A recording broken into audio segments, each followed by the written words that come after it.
got a barbecue skewer stuck through his throat, and then he sticks his tongue out and he sticks a barbecue skewer through his tongue. If they're decoupled enough, they can cut you up and you don't even know it. Who are you? I'm Jay. I'm an old EEG tech with lots of experience. Over 500,000 EEGs as of the early 1990s, and I quit counting then. Did you count all of those one by one? The numbers just are unbelievable. Data speaking to you is a sign of being a little bit crazy. I've trained my brain since 1972. That's like me looking out the rearview mirror telling you how to drive. Can somebody be too conscious? You probably can be too sensitive. A Zen master and a yoga master, but they're not the same at all. It's just the same state.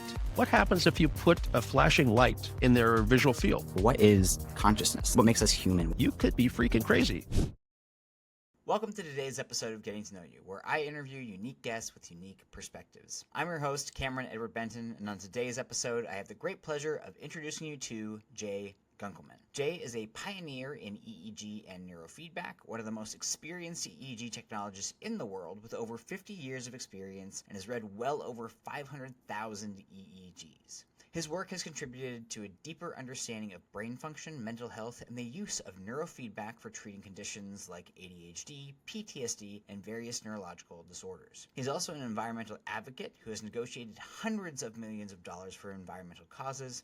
He's a self-proclaimed devout hedonist and a lifelong seeker of truth. In this episode, Jay and I discuss the power of EEG in understanding consciousness and brain function, the Bayesian brain model, and how our perception is shaped by our intentions, including how the Zen mind, pain control, and the holographic nature of memory come into play. And finally, Jay shares legendary stories of environmental advocacy where even when the deck is stacked against him, he takes big business on with nothing but wit, grit, and a well-timed bluff. One thing that really stood out to me in this episode was just how alive Jay is. After 75 years old, Jay is still full of zeal for everyday life. He's even been without a pituitary gland for probably over half of his life at this point. And it hasn't been an easy journey, but it has been one that he has lived absolutely fully. He's somebody who, through his lens of philosophical Taoism and being a self-proclaimed devout hedonist, truly follows his bliss. And at the same time, he has done so much positive and good for this world, which makes you wonder that perhaps it is by following your bliss that allows you to do the most good that you can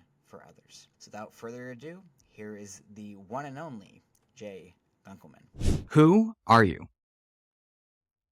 I'm Jay. I'm an old EEG tech with lots of experience. Over 500,000 EEGs as of the early 1990s, and I quit counting then. Did you count all of those one by one, or how did you actually count that?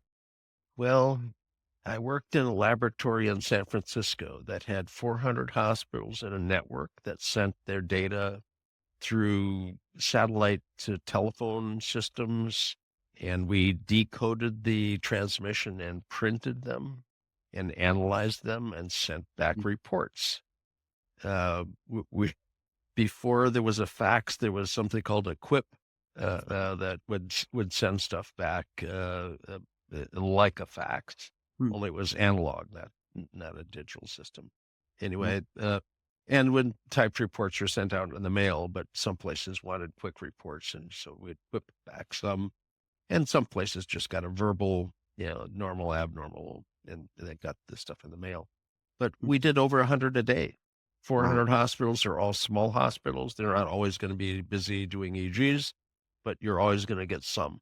So a minimum day was a bit over 100. And some days we hit 200, but we just used 100 a day for a calculation.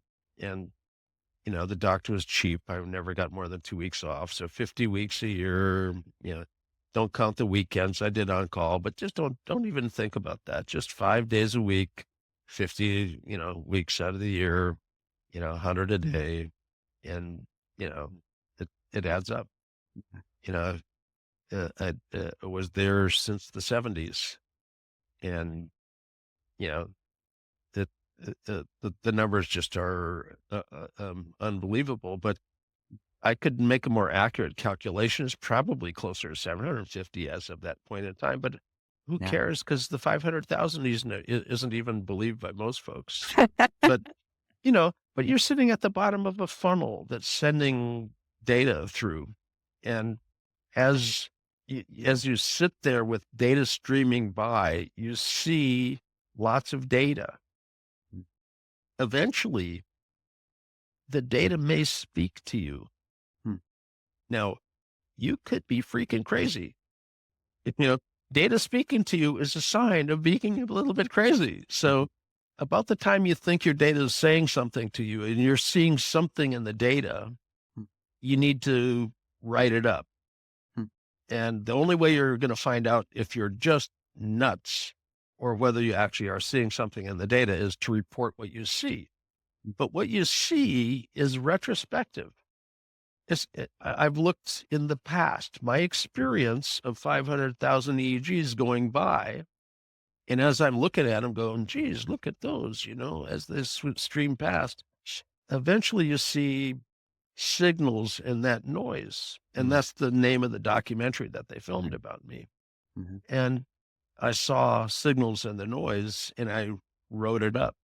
Yeah. And EEG endophenotypes, 11 common patterns that 2 of them had known genetic correlates. And I said, those other 9 have genetic correlates we don't know yet, but they're so common, they've got to be endophenotypic. And when you're saying a phenotype, what is a phenotype?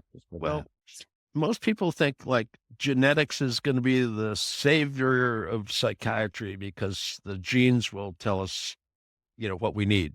If you got this gene, you get that drug, but genotypes really have been disappointing. There's intermediate steps. Not every gene you have is expressed. And you can have a gene that's never expressed and it doesn't matter if you've got it. So an expressed gene is a step in between behavior and genetics is a phenotype, a gene that's been expressed. And it's seen as a brainwave pattern that genetic group has that they share. And they share enough genetics, so they're going to respond to the same treatment.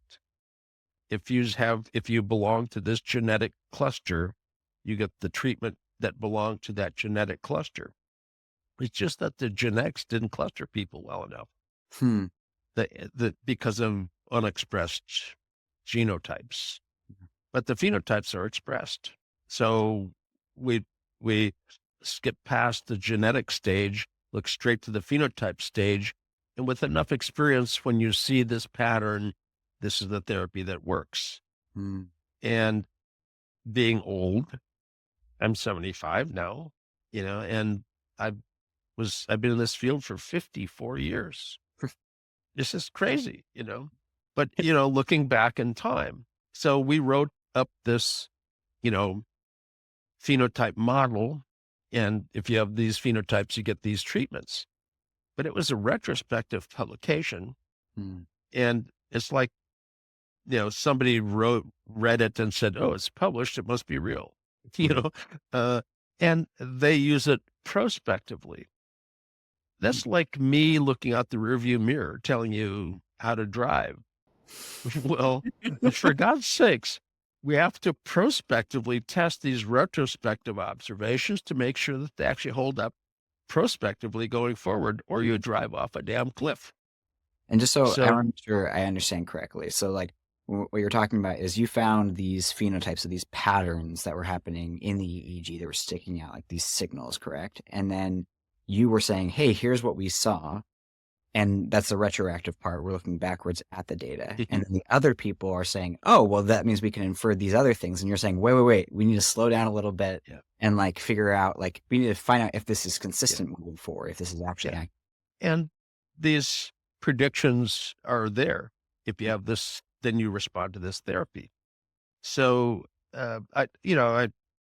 being an old EEG tech, I lectured about EEG stuff all over the world. And one of the times I showed up in Martijn Arns's office over in the Netherlands to do a talk. And the day before the talk, I show up and he's got a stack of 49 EEGs from ADD kids and 49 match controls.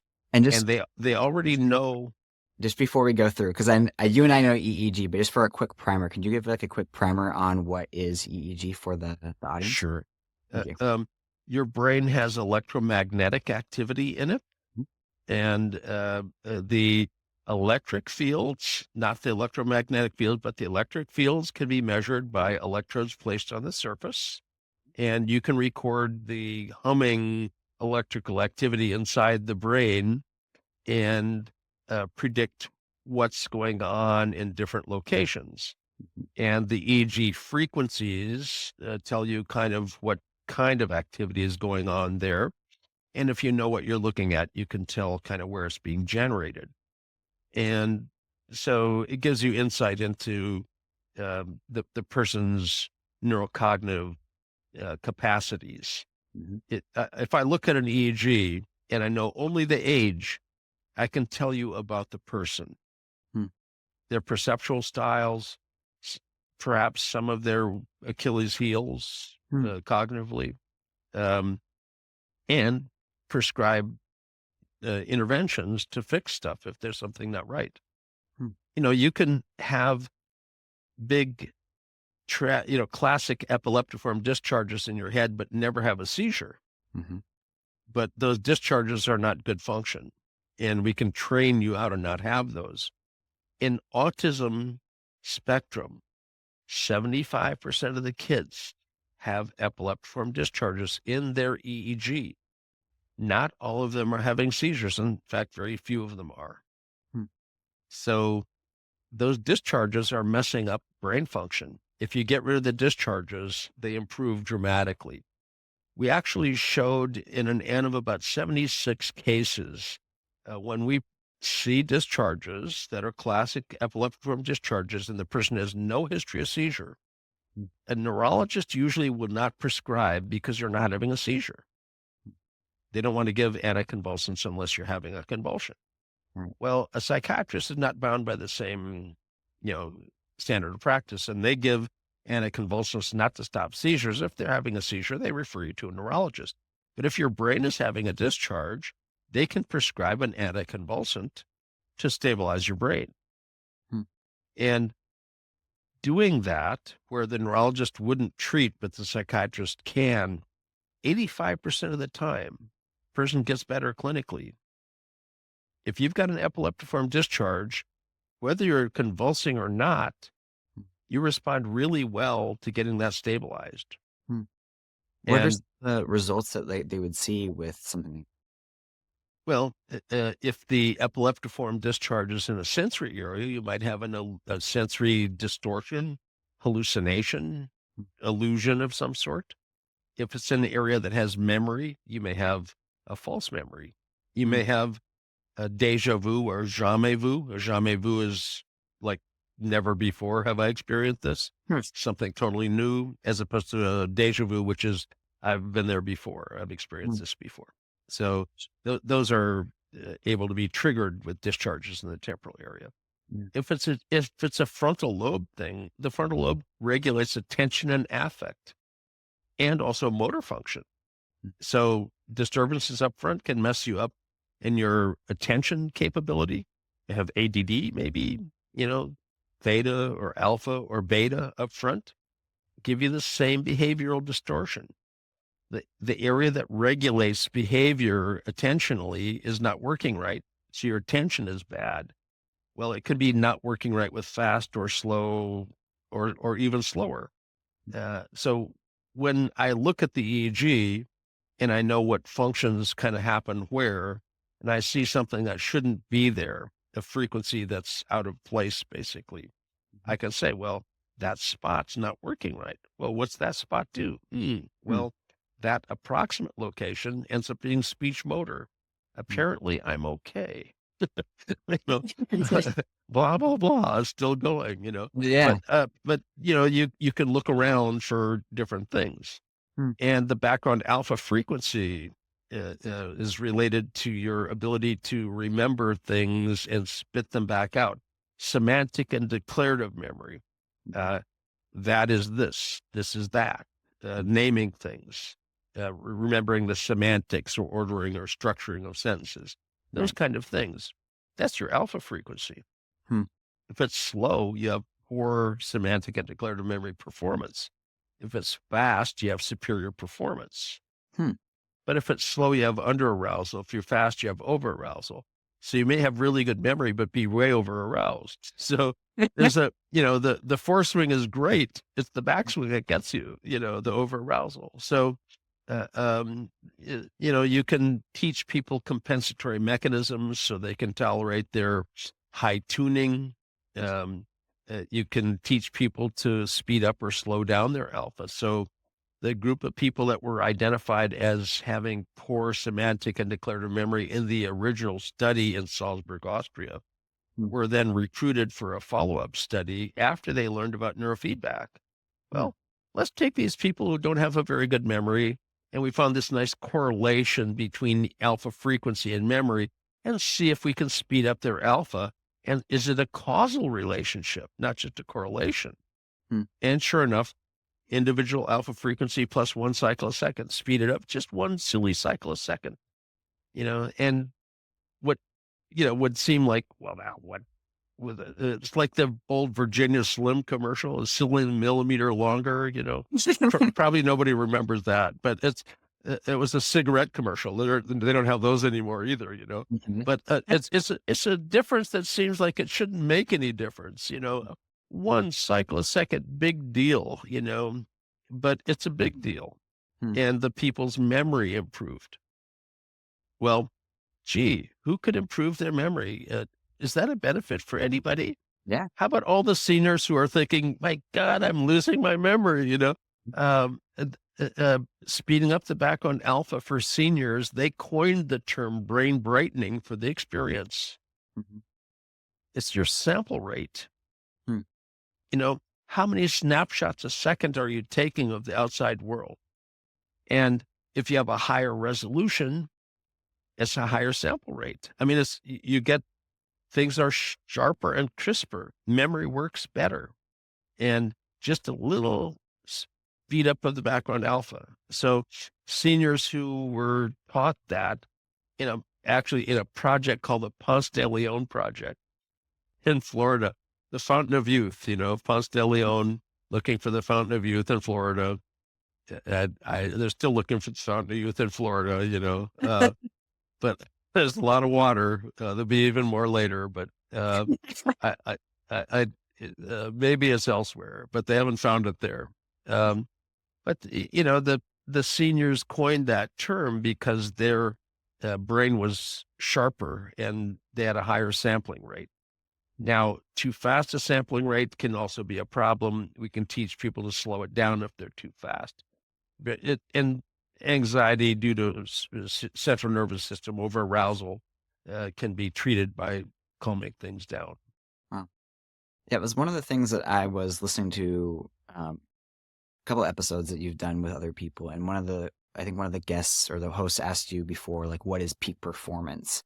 And your response was essentially, well, it really depends on what performance you want, right? If you're a sprinter versus an Olympic weightlifter versus an intellect, if you will. And so my question that I had for you is, like, what is like your desired peak performance? Like, what are the things that you personally wanted to train, get better at, and like develop within yourself? Well, I've trained my brain since 1972. I had the first laboratory at a state hospital in the world built for me to my specs with my own equipment in it, because the commercial stuff you could purchase in 1972 wasn't worth purchasing. Wow. So we built our own EEG amps. We built, my lab partner, Larry Woodard, is Phoenix Data Systems, and he's manufactured most of the amps that are OEM'd to various manufacturers inside the neurofeedback world. They use his amps. Wow. He's retired now. He's moved over to the Philippines. He's built a big, fancy 3-story house and a compound, and he's well-to-do and doing well. But he transferred out of engineering into psychology, and he and I did neuropsychology classes together, and we got a grant and started the lab at the state hospital in 72. And he went on to be a manufacturer. We tried to manufacture for a while, but how do you make a small fortune in neurofeedback? Start with a large one. You know, so I pumped so much money in such a small niche market. It's a little tiny market, and if you sell a high-end product into a niche market, you're going to saturate your market. And then who do you sell to? And I'm thinking, what kind of business is this? Monkey business. That's what kind of business this is. I can go broke doing this business, but if I, go into service and actually provide service in a niche market, that will work. So I basically got a job in a big EEG lab, and I went into traditional medical EEG for decades, and went back into the neurofeedback world, basically at an invite. After my brain tumor, first of all, as a tech, you don't ever lecture to doctors. As a tech, you want to get in trouble, lecture to a doctor sometimes. You're a tech. You learn to zip it and keep it shut, and open it up to ask questions once in a while, but you don't ever. You're the tech. So we had a big suite in an office, and EEG Spectrum sublet a little office in our big suite for Julian Isaacs to run sessions on their equipment. And whenever he wasn't running a session, he would come in and look over my shoulder, and there were EEGs streaming by on paper. And Julian's a little hyperactive. He passed, he's a little hyperactive. He's a little impulsive. So there was a lot of, what's that? What's that? What's that? What's that? What's that? What's that? And, I would tell him, oh, that's lambda.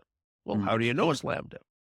Get me Niedermeyer, and I flipped to his page. I had him read he found out by trial and error, asking me what's that I knew a lot about EEG. And he asked me at that point to do a lecture on advanced topics in QEEG. And I'm thinking, nah, you don't lecture to doctors.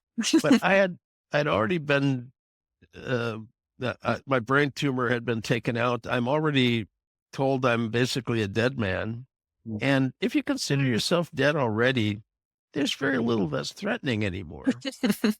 So yeah, okay, I'll do this talk.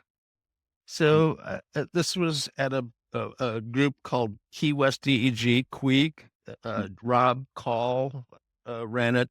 Winterbrain. Sometimes it was called Winterbrain, but at the time it was still Queeg, Key West EEG, before they moved it to Palm Springs and back to Florida, back and forth. But it was Queeg, and so as a tech, you can't be the expert. So if I was going to say something, I had to have a paper that said it.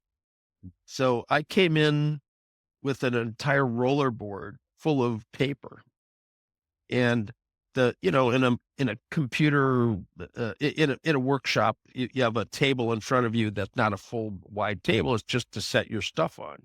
So it's one person wide table.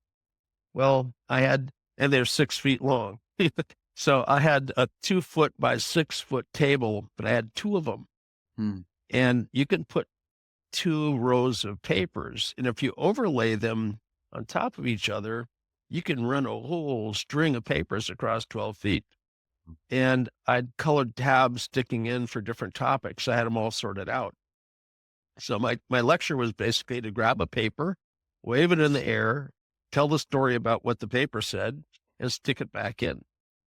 And I went through and talked about EEG, QEEG topics for 4 hours. And at the 2-hour break, a bunch of people, and when I started my lecture, I was a bit nervous because it's my first time lecturing, and I look up and there's Camilla and Sturman and Lubar, Peter Rosenfeld, there's all the luminaries in the field. They're all in the audience, ready to take notes. And I go, oh yeah, they will kill me. So, but once I get going, I lose myself totally. I mean, I do. I lose myself in the presentation. Just I have pretty much no clue there's an audience. Wow. It's a flow. And as I'm going through the flow, a couple hours, it's break time. They're formal people that tell you have to take a break because there's standards for regular people that have to go pee and things. So there's a break, and there's a group that forms in the back of the room, and I didn't know them all at the time. Yeah, Nancy White, and the group of SSNR, which became SNR, which became ISNR. They were all standing in the back, and they're talking to each other, and then all of a sudden they all look at me, and then they look all back together in their huddle, and I think, now they really are going to kill me. They're conspiring. I can tell, And so I finished my last 2 hours, and then David Trudeau came up to the front, and some other did as well, questions, but David Trudeau stuck around, and he asked me, 6 months from now, we're having a meeting in Aspen, and we don't have keynote speakers, and you're talking about people that we've never heard of. Can you co-chair the meeting in Aspen for us and invite keynote address people? And I said, well, let me get this straight. You'll pay me to fly to Aspen. You'll pay my hotel room in Aspen, and I get to invite the keynote people I want to hear. What about this wouldn't I do? I mean, why? I mean, you're asking a ridiculous question. Of course I will. Yeah, and I don't have anything scheduled to get in the way of going to Aspen. So, so I went there, and they, but I had to invite keynote people, and I had just talked about EEG, QEG stuff that had nothing to do with neurofeedback. And there are plenty of people that do EEG, QEG that don't know neurofeedback. So it was easy to invite keynote quality EEG people to teach about EEG, QEG that didn't know neurofeedback. But, teaching about EEG, QEG is a really good thing. So I invited Roy John and Leslie Pritchett and Bob Chabot from NYU. All of them keynote quality people working on ADD, ADHD, some of the basics of QEG in its very infancy. And so I called Roy. Roy, this is Jay. We're having a party in Aspen. You got to grab Bob and Leslie and come on out. We'll pay your flight out. Oh, you guys will have to give lectures, but you guys do that anyway. Come on out and party. All right. What's the dates? So they were there ready to go. But, there was about 75 people that were paying to attend. And that's not very many people at a scientific meeting. It's a very, very small little niche thing. We had fun. Leslie and everybody had a good time. But there were vendors that were on the podium talking about their stuff. And in a scientific meeting, that's kind of unseemly. And they asked me at the end of that meeting if I would chair the next year's meeting myself, because David Trudeau wanted to get the Journal of Neurotherapy professionally published. It hadn't been previously. It was just a gathering of stuff. It wasn't even spell checked. It was an embarrassment. But he wanted to get a professional publisher, so he couldn't be running the meeting and do that at the same time. So apparently it's like chewing gum and walking or something. So he let me chew the gum and he did the walk. And so I said, I'll consider it on one condition. The people on the podium have to have data. And if they don't have data, I can tell them no. Okay. Sure. You're going to agree to do the thing, So they would agree to damn near anything at the time. And a little while later, there's a vendor who says, I've got a brand new thing. I want 4 hours. I said, well, you can get a booth, but he wanted podium time. And I said, no, but I got this brand new thing. I said, well, do you have data, outcome data? Well, no, it's brand new. I said, well, If you had data, you'd be on the podium. You Mhm. don't have data, you can have a booth. And he went to the board and, go over the head of this, punk. And so the board comes to me in a board meeting and said, well, we got a call, and is there a way maybe you could? And I said, remember, no data, no speaker. That was our agreement. I'll tell you what, you guys run the meeting if you want to run the meeting. If you don't want to run the meeting, I'll run the meeting without your nitpicking at what I'm doing. You got a choice. You want me to run it or you want to run it? And they said, no, you run it. So the vendor didn't get a booth or didn't get to speak. He was very upset.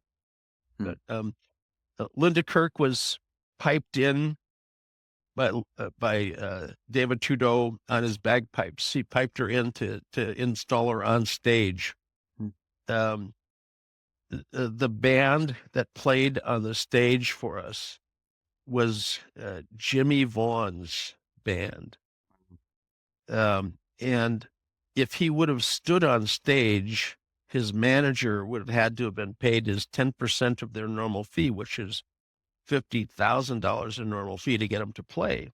Wow. The manager said, I don't care if you guys get paid or not. I get my $5,000 if you step on that stage, Jimmy. So Jimmy didn't step on the stage. He played from behind the amps. So you'd hear this wild guitar lick and there'd be nobody playing it on the stage, but his band and Jimmy played for the party. But as Trudeau pipes her up onto stage to introduce her as the new president, she looks at him and says, David, that was fabulous. Thanks for piping me in your kilt. But, I understand that they don't wear anything under those kilts. And this is a professional society, damn it. She reaches about elbow deep in her cleavage and pulls out a tartan thong. The audience is cracked up, immensely cracked up. People just about falling down on the floor. And, that's assuming that's it. But actually, when David Trudeau got back home to Minnesota, his wife found these funny skivvies in his bag that he couldn't really explain. So the explanation was too complex to be believed, and she went with him to the next year's meeting and finally met Linda, and the stories jived. So David was in half a doghouse for about a year over that pair of skivvies. But Linda, as president, actually gave the vendor a peck of Texas squash because the protocol that he was trying to promote was the suppression frontally. He accidentally called it a squash protocol. Yeah, so we gave him a peck of Texas squash, and he went nuts and stamped them all over the stage. And people just stepped back like, this isn't a Gallagher gig. People aren't here with, protective clothing and sheets of plastic. So busting a watermelon in front of people is a little bit, unseemly. Yeah. But everybody just thought, well, he's just nuts, Yeah, they're probably right.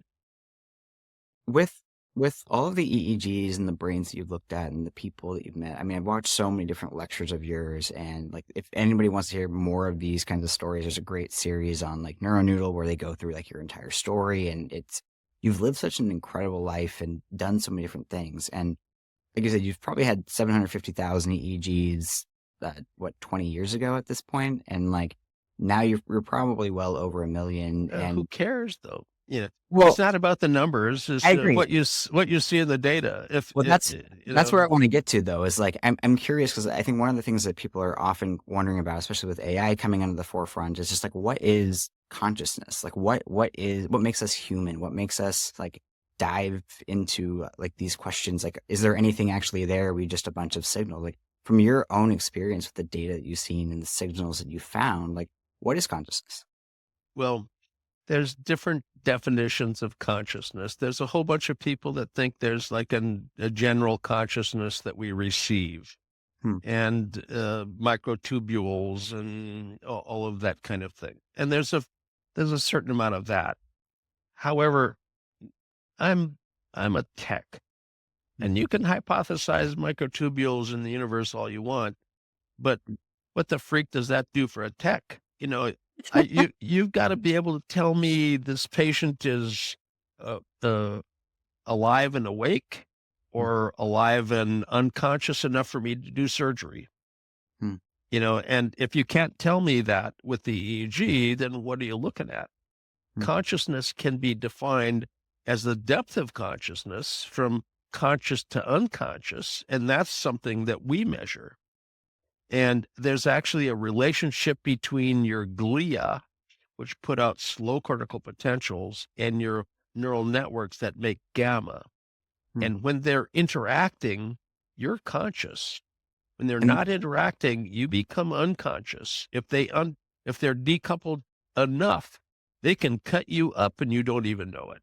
And which part of the brain is the glia? The glia are the white matter. It's the other brain. It's not neural, it's glial. Glia are a different thing than a neuron. In fact, some glia wrap around neurons to make them white matter. White matter has got an astroglia wrap around them to make them high-speed axons.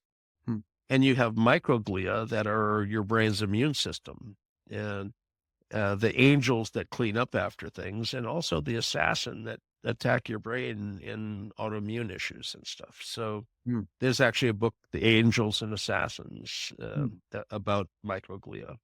Interesting. And so about glia, but microglia specifically. And you were saying that when those ones are producing slow cortical potential, and then the relationship between the neurons that are producing gamma. So 0.38 hertz, way below 1 hertz. This is infra-slow, infra-low frequency content. 0.38 and 38 hertz. Easy math. How are they related? Are they correlating? Is the phase of the slow wave turning on and off the amplitude of the fast wave? Is the phase of the slow wave making lots of gamma when it's in its negative half wave? You're conscious. When they decouple, you're not conscious. And when you're using the word conscious, do you basically just mean like awake and alert? Like what do you mean when you say that? From awake to awake, but not really as interactive. You can see people with their eyes open, but hello, tap, tap, tap. Is anyone in there? Oh, yeah, I'm here. You can be in stage 1 drowsiness and look eyes open as though you're paying attention, but you're in la la land somewhere, mentally off in the ozone.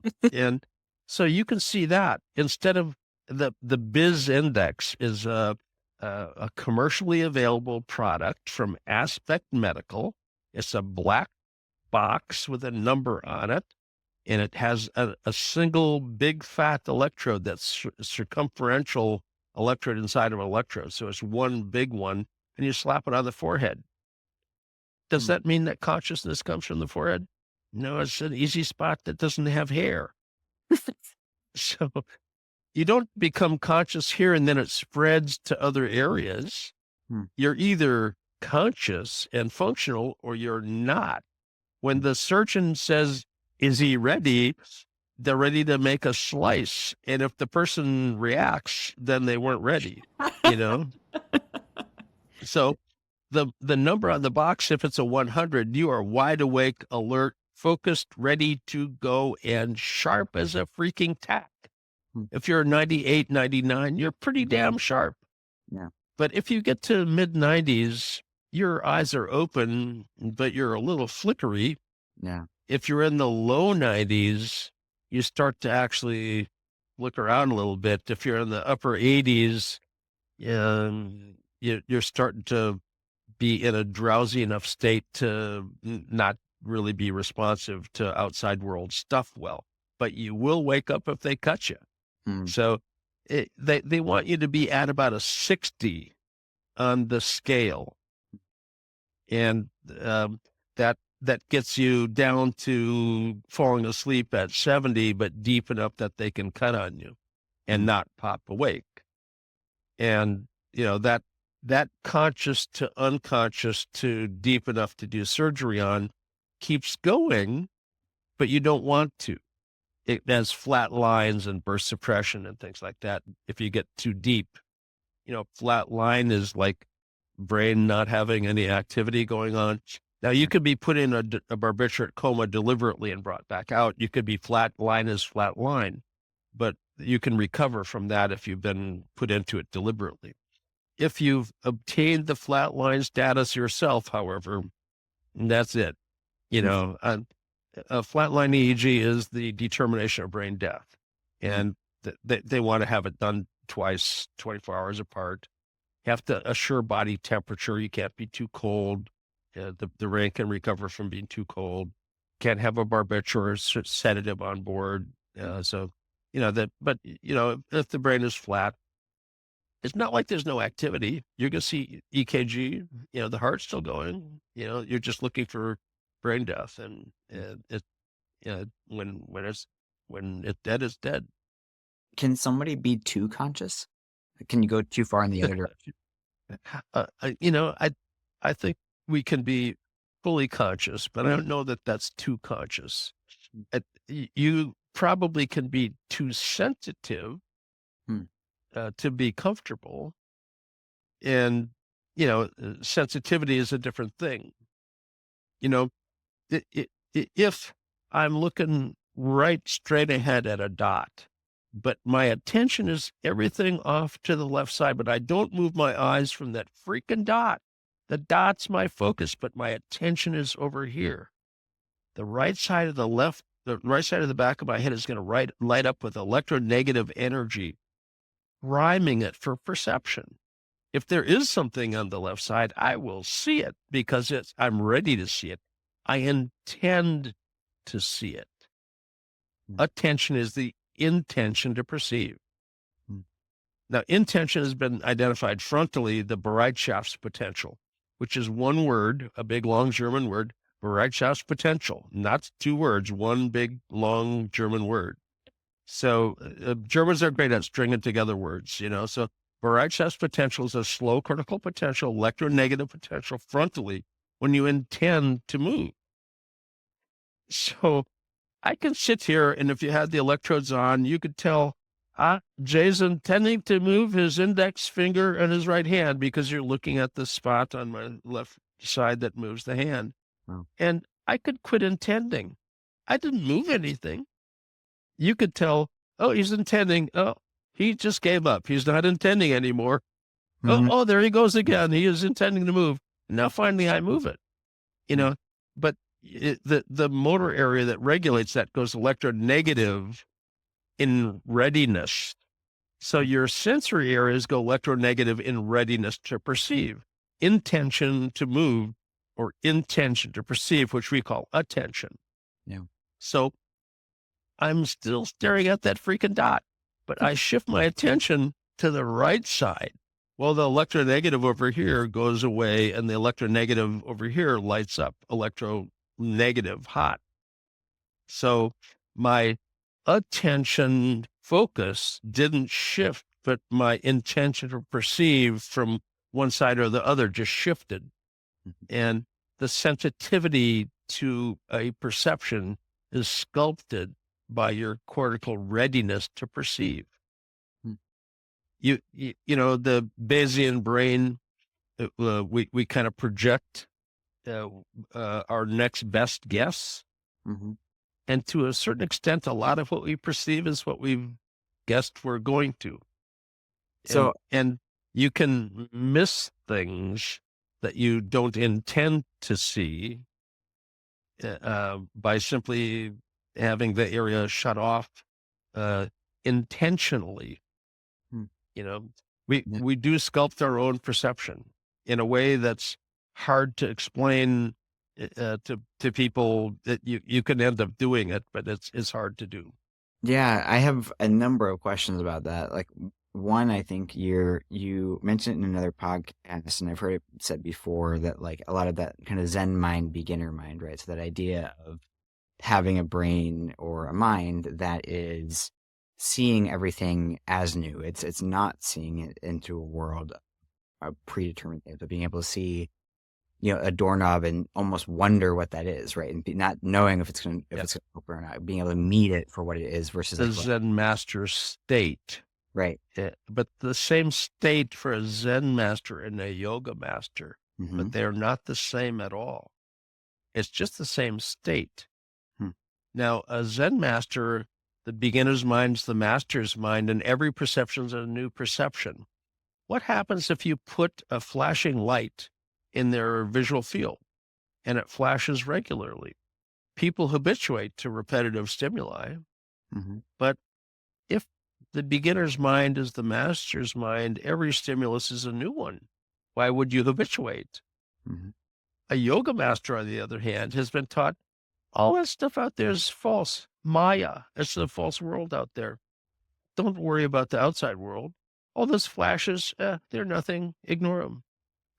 That they habituate almost instantly. The Zen master doesn't habituate much at all, and a normal person habituates at a normal rate. It's not the state that determined that. It's the content in their state. State and content aren't the same things. You can learn the state of a Zen master, but you won't be a Zen master because you don't have the content. How does somebody develop the content in either direction then? A lot of philosophy classes. Okay. It literally is. It's detail that fills the state, and I hypothesized that you could probably find a mass murderer that was in that state, but their thing wasn't meditative. It was a totally nasty circumstance. So the state doesn't tell you what's in it. Okay. As an example, Anna Weiss, Anna was brilliant. She studied under Maxwell Cade in England. They came up with the peak performance mind, the mind mirror having multiple peaks, a very high frequency, a beta, kind of gamma, beta, alpha, and theta, and delta, different peaks for the rhythms. And when she did guided meditation, she didn't do neurofeedback. When she did guided meditation, she had to basically guide you with content to sculpt your state. So she would interview you. Okay, I'd like you to close your eyes, and I'd like you to get the image of red. I want you to imagine fire engine red, flame red, cherry red. She'd come a whole bunch of different kinds of red, and she'd be looking at the spectrals, peaks, and there'll be a peak somewhere in the beta band that would flare out with the imagination of the color red. And she would write down next to the red, Roy G. Biv, the colors of the rainbow, next to the 23, so and as you went down the color chart, red, orange, yellow, green, and into the violet and indigo colors, you're in theta. So let's say you're doing a guided meditation and she sees a gap in your normal flow. Their theory was that energy flowed from low to high frequencies, and if there's a gap, there was a inability to flow. And if that gap in frequencies had something at that 23, which was red, your guided meditation would start to have some red in it, and it would bring out some content, would bring out that state. So she used content to shape state, and but she did extensive interview prior to all of her guided meditation. But she was the master or mistress or whatever you want to call it of guided meditation. She did a fabulous job. We were close friends. I told her I thought she had MS and she needed to see a neurologist. 5 years later, they could spot it on an MRI. So, seeing neurologists isn't always a pleasant thing, Yeah. Yeah. For I'm gonna kind of circle back to the Zen master and because I don't know if it'd be the guru or the yogi. Like, is there from your experience or your context or your lessons in EEG, all of this different stuff that you've done, is there one of these states or one of these contexts that is preferable? Or is there like a synthesis even of these two states that's That, possible to reach? they're all state dependent. What you need to do, as an example, conscious awareness is great for things, but there's times you might not want to be consciously aware of it. Hmm.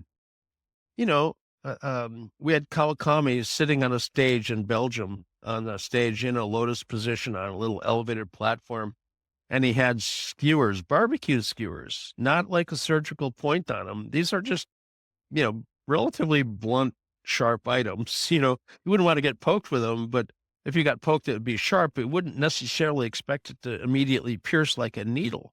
Mm-hmm. And he's got 2 of them, and they've been sterilized nicely. He rubs his hands, he rubs them on the platform he's on. He picks one up, he grabs 2 pieces of skin, 2 folds, and he sticks the skewer in and out and in and out. So he's got a barbecue skewer stuck through his throat, and then he sticks his tongue out and he sticks a barbecue skewer through his tongue. Now, if you were him, would you want to experience that? No. Or would you prefer being the one doing it without the experience of the pain that would undoubtedly be there if you were there? Yeah. He turns it off. Yeah, that's what I was going to ask. So he can. We published a paper about how he does it. Eric Pepper, Sue Wilson, myself, and Bill Barton, and 19-channel QEEG. He did it with slow cortical potentials. The infra-slow that consciousness requires dropped out. It went from dancing away electronegative to electropositive off. But if you turn off your somatosensory strip, you can stick stuff through you and you don't feel it.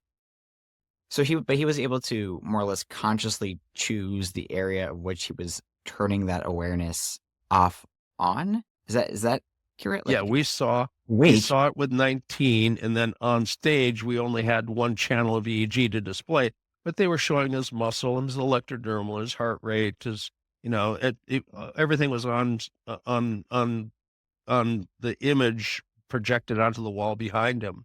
So all his physiology was on display, and he just stuck himself with no response. Your electrodermal, I can whisper in your ear, and there's going to be this crazy wild swing in the electrodermal response. I can clap next to you about the count of 2, and there's going to be a response. If a clap will get you a response, why wouldn't a stick in the freaking neck do it? So, he demonstrated clearly he had control of it. Now, it was very embarrassing for me. I get self-conscious about stuff, and that's not a state I like to be in. So we were introduced as I was the one who figured out what it was he did. So he gave me one of those very deep at the waist bows. He had a whole entourage of people with him. And again, who or what was he? He was a meditation master of some kind? Or? He's the head of Kundalini Yoga in Japan, in Kawakami. And I don't know if he's still alive. He was 75 at the time, and that was 2005, 2004, or something like that. It was Hasselt, Belgium, the BFE meeting. Yeah. Anyway, he was on stage, and off to the right was his translator, Sue Wilson, and Eric Pepper. And he was sitting on stage in the middle. And there's a nice picture of him with the barbecue skewer stuck through. Now, the press in Belgium came, they were notified there'd be a demo of this no pain, thing. And so they came, and they wanted to see. And, he showed him his neck, there's no pre-perforated holes. This isn't a trick I do every other day, so you know, and he pulled his tongue out and wagged his tongue at him. They had him on video and, there's no puncture through my tongue already. The skewer going through was really a skewer going through. Mm-hmm. And he pulls the skewer out. There's 4 holes in his neck, but there's no blood. Yeah. Anyway, he was there to do a demonstration of pain regulation and he learned how to not feel pain the old-fashioned way, being tortured. Yeah. Standing in ice, cold waterfalls, being hit with sticks, the old-fashioned way. And Jack Schwartz, I don't know if you've ever heard that name, the Menninger Foundation, Elmer Green and Elise Green and the Menninger Foundation. They studied swamis of various sorts and other folks, and Swami Rama was studied there, but Jack Schwartz was as well.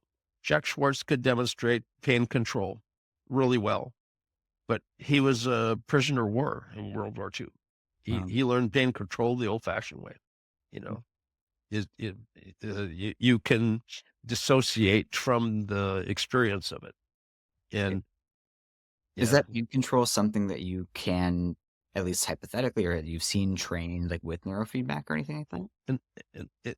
In fact, one of the first patients in 1972 was a young girl from the adolescent unit, and she was severely depressed. And we do just general physiological screening, and we measured the forearm extensor tension. And, forearm extensor is the thing that wiggles your fingers up and down. So it's a very voluntary muscle. And you expect, to see a certain level of EMG in it, but not a lot. Mm-hmm. And it was pegging 200-300 microvolts down to like 1, 200, 1, 200, 1. You pretty much got to be doing this, It's the muscle on the back here that's going to be doing this for you. And that's almost what you have to be doing to get that kind of EMG tension.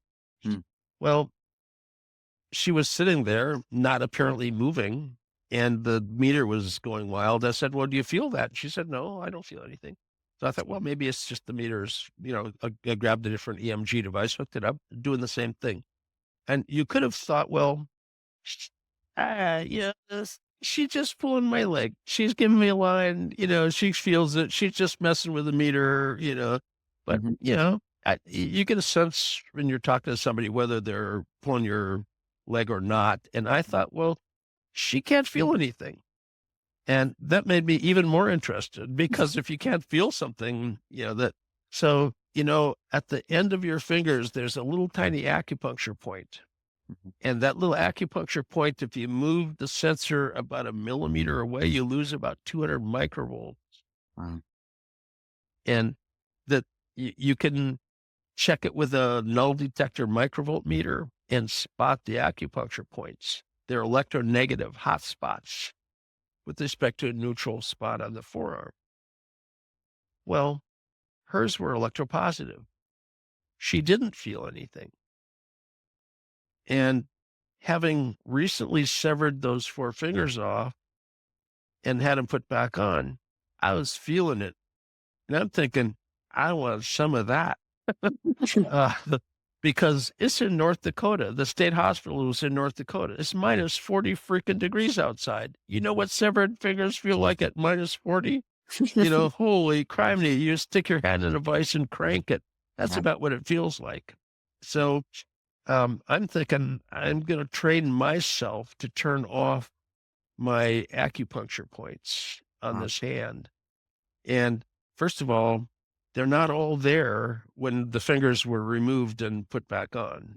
I could pull this one down. There's no extensor tendons on it, but all 4 fingertips were gone. And I never did find the tip on this one. That's reconstruction, stainless steel, and some skin graft on the tip.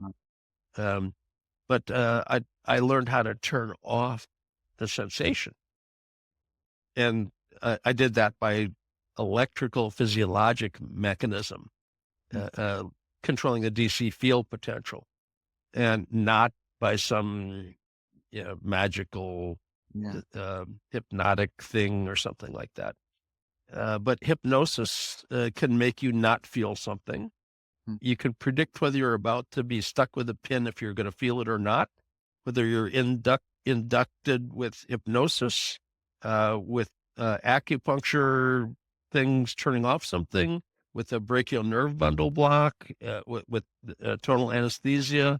Somebody knocks you out, you can't feel it. Whatever it was that made you not feel it, we can predict whether you're not going to feel it or not by measuring the acupuncture points. Are you there, electronegative, or are you not there? If you're not there, it doesn't matter what you stick. So you have an energetic being that doesn't follow neurons. It follows meridians, and it's a different system. It's not the same thing. It doesn't have to go up and down your spinal cord to get from point A to point B, and it doesn't stop at the edge of you. So, we all kind of think like, well, I stop like here. I'm not here, am I? Well, actually, I am. You have a field surrounding you, and your memories are stored how? They looked all over inside the brain. Neuroscientists looked and looked and looked and looked for the engram. Where is the memory stored in the brain? It's not stored anywhere. It's stored everywhere. It's a holographic or holonomic image. It's an interference pattern. It's picked up in the nervous system. If you take a hologram, a plate that's got a print on it, a holographic plate, and you break it in two, the entire image is on both pieces at a lower resolution. If you break those pieces in two, the whole image on every little teeny tiny piece at a lower resolution. And it's in the brain, memories are stored in a distributed fashion, and we'd have no capacity problem because it's stored holographically or holonomically. If you change the frequency or the angle of the retrieval beam on the plate, you get a different image. You can store an infinite number of images on a single plate. Yeah. So we don't have a capacity problem. Some of us have retrieval beam problem, Yeah. But once the memory is in there, you still have to retrieve it. But encoding a memory ends up with a holographic. Now, a hologram, it may be printed on a plate, but a hologram has no edge. It's an interference pattern. It goes on forever. When you say an interference pattern, what do you mean by an interference pattern? Two waves interacting will create a moire effect. That's an interference pattern. And what you have is a pattern of points. Carl Pribram came up with the idea of the holographic or holonomic memory. He actually wrote a book in the 1970s, Language of the Brain. Still a damn good book. But Carl's passed. I mean, he was one of the first board certified neurosurgeons, and he quit doing neurosurgery the year I was born. So he was older than me, and absolutely brilliant. Neuropsychology is a term he coined. Wow. And limbic system. He documented the limbic system and its term in a way that others hadn't. So brilliant man. Yeah. He lost a finger too to a monkey that bit him. It was his fault. He said he shouldn't have. The monkey had a baby, and it was a monkey he knew, but when he put his hand on the crate, it was too much of an approach towards. Anyway, it nipped him. He got gangrene. He lost the tip of his finger to gangrene from a bite. Wow. Anyway, Lucy got him. Anyway, Carl and I go back. I actually was there for an interview. Michael Cohen from EEG Spectrum's corporate group did an interview with Carl, and it didn't go well because Carl's real quiet, and unless you ask him good questions, what are you going to get? And unless you really know his material, and who's going to talk to him about quantum interferences and holograms and the fact that your memory doesn't stop at the edge of you. We can share memories at a distance. All those things that his theories predict are really interesting if you can get him talking about them. But Michael just, it was a couple of questions and it was a bomb. And they knew he had more to provide. He just needed somebody to ask questions. So they set it up again for a second interview, and with me there and asking him questions. It was a great interview, but the room we were in had one of those room air conditioners, and there's this high pitched in the background, and Carl's faint little voice can barely be heard. And they decided, well, shit, this one didn't work either. We give up. So I asked him for the raw material. Give me the original recording. And I sent it to the folks who did the documentary on me and asked him if they could take ICA of the signal and take out the air conditioner noise, and to pump up Carl's voice, which they did. Wow. And now it's a really nice interview. On my Facebook page, which is, silly me, I use my real name, who does that on social media, but in the photos folder, there's a video folder. And if you go past all the train trips to Denver and stuff, the streaming of images going by, you'll find maybe 24 90-minute talks and video of Carl being interviewed, and the video of Maggie, the little girl with intractable epilepsy. It was seizure-free to this day. Now, was it 5, 6, almost 7 years for her? Yeah. And the family is extremely happy that she's seizure-free, but it's also one of her medications was $1,000 a month copay on one med. Wow. So having her seizure-free is like, free money income.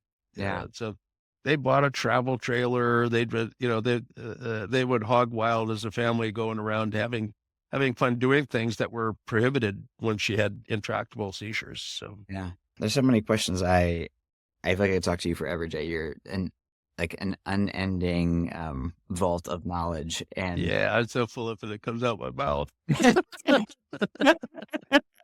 It's great. Honestly, it was one of the hardest things in preparing for this podcast, because I would watch an episode and feel like I could go down this rabbit hole with you for several hours, or this rabbit hole for several hours, and like, you have so much insight. One of the questions that I always end my show with is just like, what's a question that you would ask the audience, one that might like shift their perspective or have them consider something in a different way?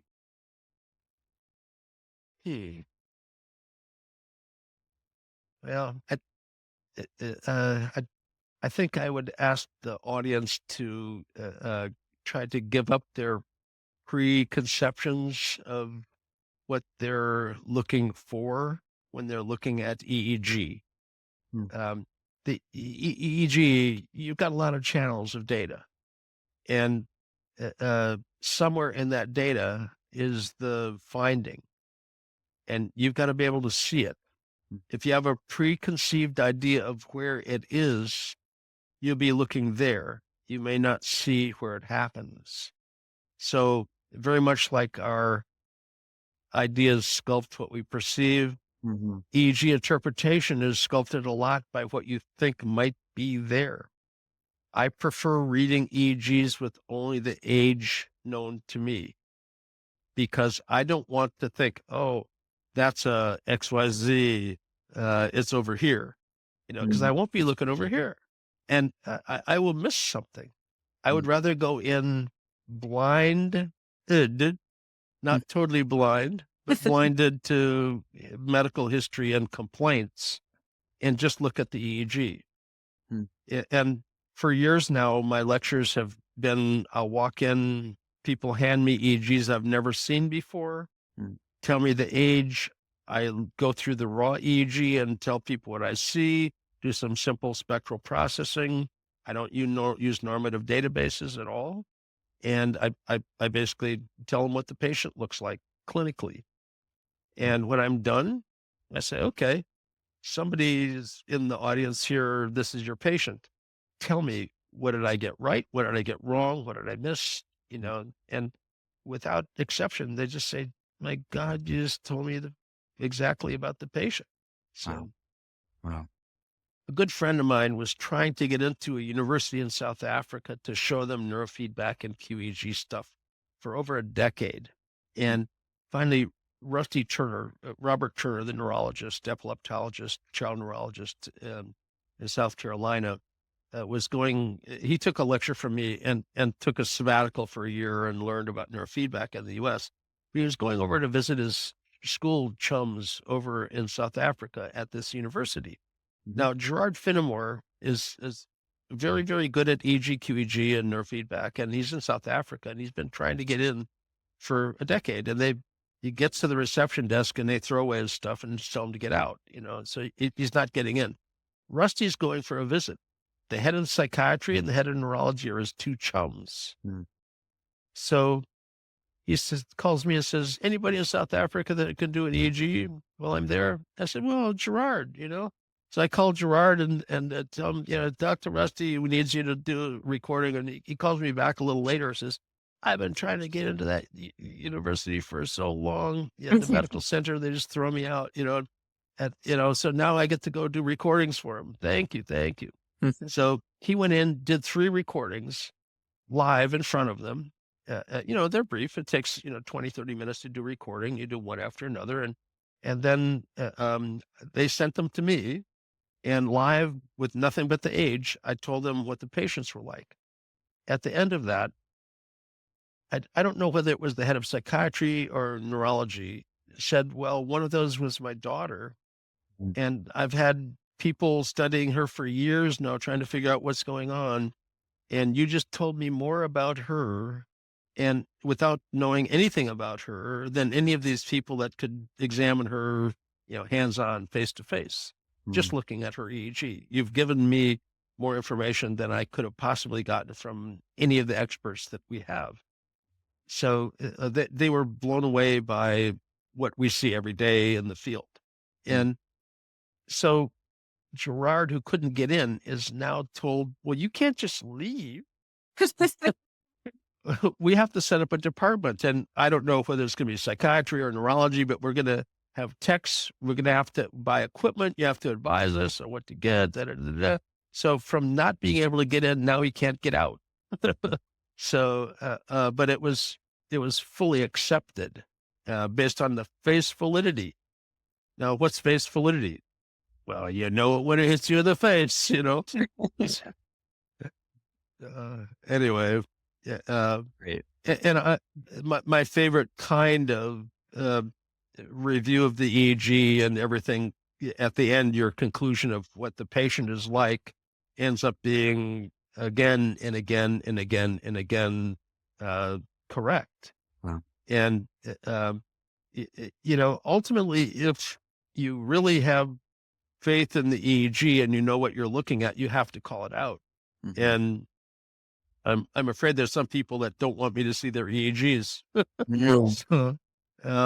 Because you do see things, and it's not always flattery.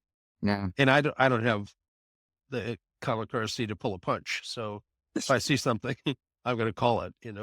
Yeah, is that like you're seeing like like sociopathy or those kinds of things, or like a lack of Yeah. intelligence, or combination of the two? Or Yeah, a little bit of all of that. I mean, you can spot the Achilles heel. Now, I Hmm. I was hired by a company that screens Fortune 500 finalists, CEO finalists, Hmm. and the CEO of that company brought me in, and we recorded his EEG. And a couple weeks later, I went back with the results to show him the results, and kind of show him what the EEG, QEEG could show. Hmm. And he's the CEO of the company. And I tell him, well, you're not the brightest bulb in the pack, and your memory is, terrible, and you've got depression, and Hmm.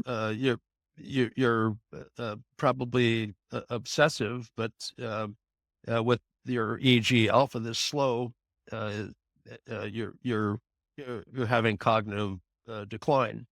Hmm. And, well, that's a way to get a customer, isn't it? Your brand is shit. Now sign here as my next customer. Um, so, and he looked at me and he said, well, it's that's the most accurate read of me that I've ever had. And, most people tell me that, Hmm. things look fine. And out of his drawer, he pulls a big 32 channel EEG. They're not just a small little strip. They're about this thick, and they're big, a large format on paper EEG, and had a little sticker, and he flipped it open, and it says meditation up at the top. Duh. Uh, he says, well, what do you think of this? And I looked at it carefully, and I said, well, if it's meditation, it's a style I've never seen. And he said, well, I just told him I was meditating. I don't know. I don't know how to meditate, but they told me I look like an excellent meditator. Uh, anyway, you Hmm. know, people tell people what they think they want to hear if they think they're going to get somebody to sign on the dotted line. And I wasn't there for that. I just, that's an honest show of our trade. And he thought it was great. Hmm. Uh, his marketing people said it's too much like a lie detector test. We're not, our clients are going to balk at it. We have to have them come to us. If it looks, too much like a lie detector test of some sort, they're not going to come. And Yeah. anyway, his marketing people turned it down, but the head of the company thought it was great. Wow. So, Well, Jay, this has been absolutely fantastic. I do have to wrap it up, unfortunately. Is there anything that well, you want? you're getting me warmed up.